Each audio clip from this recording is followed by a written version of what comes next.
Para entender por que os Estados Unidos decidiram intervir diretamente na Venezuela, é preciso voltar alguns passos e analisar o cenário que se formou ao longo dos últimos anos. A Venezuela sempre foi um país central no tabuleiro energético do continente, detentora das maiores reservas comprovadas de petróleo do mundo. O país se tornou, ao longo das décadas, um ativo estratégico fundamental para qualquer potência interessada em controlar o fornecimento energético da região. Durante os governos de Hugo Chávez e, posteriormente, de Nicolás Maduro, a Venezuela adotou uma política de nacionalização do setor petrolífero, restringindo o acesso de empresas estrangeiras, especialmente norte-americanas, às suas reservas. Ao mesmo tempo, sanções econômicas sucessivas impostas pelos Estados Unidos fragilizaram ainda mais a economia venezuelana, afetando diretamente a infraestrutura de exploração, refino e distribuição de petróleo. Com o passar dos anos, a produção venezuelana despencou. De mais de 3 milhões de barris diários, o país passou a produzir uma fração disso. Refinárias sucateadas, faltou de investimentos. Fuga de mão de obra qualificada e colapso logístico tornaram o setor petrolífero praticamente inoperante. Ainda assim, o potencial energético continuava ali. E isso nunca saiu do radar estratégico dos Estados Unidos. É nesse contexto que ocorre a Operação Americana na Venezuela. Diferente de invasões clássicas do século passado, não se trata de uma ocupação militar ampla, com tanques nas ruas e tropas estacionadas permanentemente. A ação teve características de uma operação de coerção estratégica, combinando pressão militar indireta, ameaça econômica e mudança forçada de liderança. Nicolás Maduro é retirado do centro do poder e passa a enfrentar julgamento em cortes norte-americanas. No lugar dele, surge Delcy Rodríguez, até então vice-presidente, reconhecida pela Suprema Corte venezuelana como presidente interina.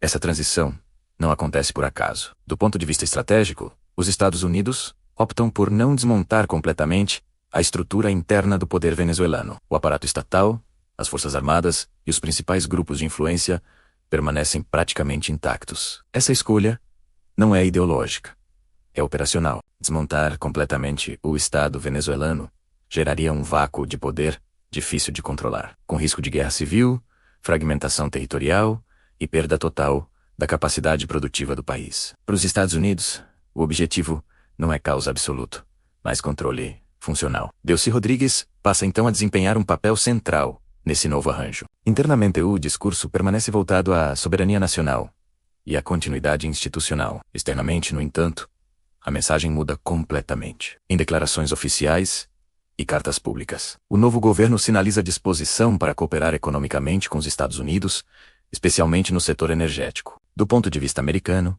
a exigência é clara: acesso irrestrito às reservas de petróleo e reestruturação do setor, sob padrões que garantam segurança jurídica, retorno financeiro e estabilidade operacional para empresas estrangeiras. Não se fala em democracia, eleições ou reformas políticas como prioridade imediata. O foco é econômico e estratégico. Essa abordagem fica ainda mais evidente nas declarações de autoridades americanas. A possibilidade de novas eleições na Venezuela é tratada como algo secundário e distante. O recado transmitido é simples: enquanto o governo interino agir de acordo com os interesses estratégicos dos Estados Unidos, não haverá necessidade de novas intervenções diretas. Caso contrário, sanções mais severas e bloqueios energéticos entram no jogo. No entanto, a reativação do setor petrolífero venezuelano está longe de ser simples. Não basta abrir o mercado. O país enfrenta uma profunda deterioração estrutural. Refinárias inoperantes, oleodutos danificados, portos sem manutenção e ausência de técnicos especializados tornam qualquer retomada um projeto bilionário e de longo prazo. Do ponto de vista de uma grande empresa petrolífera, investir dezenas de bilhões de dólares em um país com histórico de instabilidade institucional representa um risco enorme. Segurança jurídica,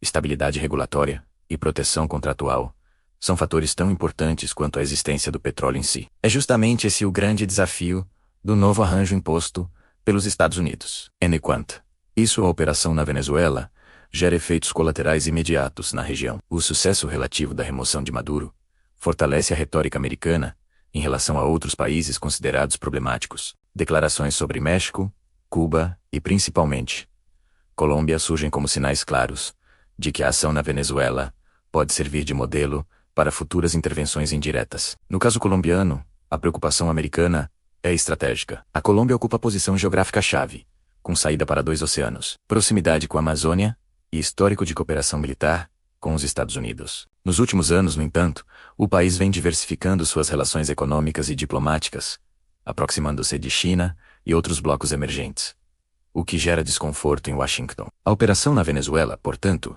não deve ser analisada como um evento isolado, mas como parte de uma estratégia mais ampla de reposicionamento americano na América Latina. Documentos recentes de segurança nacional dos Estados Unidos deixam claro que o continente voltou a ser tratado como prioridade estratégica, tanto do ponto de vista energético quanto militar. Nesse cenário, organismos multilaterais entram em cena. Reuniões emergenciais da ONU e encontros regionais tentam responder diplomaticamente à ação americana, mas sem consenso efetivo. A América Latina se mostra dividida. Alguns governos condenam a intervenção, outros a apoiam tacitamente, enxergando nela uma oportunidade de alinhamento estratégico com Washington. O resultado prático é um continente fragmentado, com diferentes níveis de dependência econômica e militar dos Estados Unidos. A Venezuela se torna o primeiro grande teste dessa nova fase, um laboratório de intervenção moderna, onde força militar direta é substituída por pressão econômica, controle institucional e reengenharia do poder interno. O que fica claro